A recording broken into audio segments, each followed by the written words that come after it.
Hello friends, hi, welcome to మనాయింటి things. ఎలా ఉన్నారండి అందరూ? నేను మీ శ్రీజ. ఈరోజు వీడియోలో రెసిపీ వచ్చేసి టమాటా సాస్ ఆర్ కెచప్ ఎలా ప్రిపేర్ చేసుకోవాలనేది ఈరోజు నేను మీకు షేర్ చేస్తాను. అలాగే హోమ్ మేడ్ కదండి, ఎలాంటి కెమికల్స్ అలాంటివి లేకుండా మన ఇంట్లోనే ఏ విధంగా ప్రిపేర్ చేసుకోవాలి ఈజీ వేలో అనేది చూపిస్తాను. తప్పకుండా ట్రై చేసి చూడండి. దానికోసం మనం ముందుగా ప్యాన్ పెట్టుకోవాలి. ఒక 4 టమాటోస్ తీసుకొని మీ క్వాంటిటీకి తగ్గట్టుగా తీసుకోండి.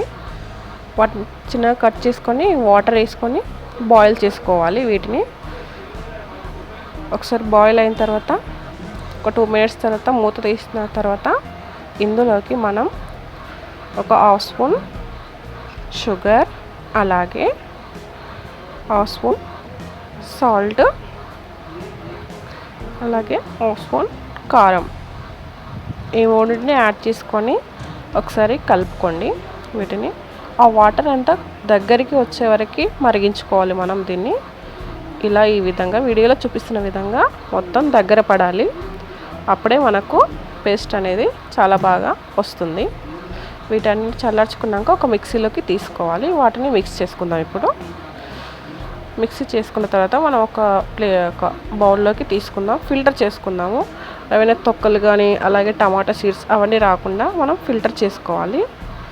మనకి బయట షాప్లో దొరికే విధంగానే ఉంటుంది సాస్. ఇంకా హోమ్ మేడ్ కాబట్టి చాలా హెల్దీ అండి. పిల్లలకు కానీ ఎవరైనా తినొచ్చు. ఇది సాస్ అంటే అందరూ చాలా ఇష్టపడి తింటారు. మెయిన్గా పిల్లలకైతే చాలా చాలా ఇష్టం. సో తప్పకుండా ట్రై చేసి చూడండి ఫ్రెండ్స్. మీకు కనుక ఈ వీడియో నచ్చితే లైక్ చేయండి. అలాగే మీ ఫ్రెండ్స్ అండ్ రిలేటివ్తో షేర్ చేయండి. అండ్ మరిన్ని అప్డేట్ కోసం మన ఇంటి థింగ్స్ని సబ్స్క్రైబ్ చేయండి ఫ్రెండ్స్. Thanks for watching.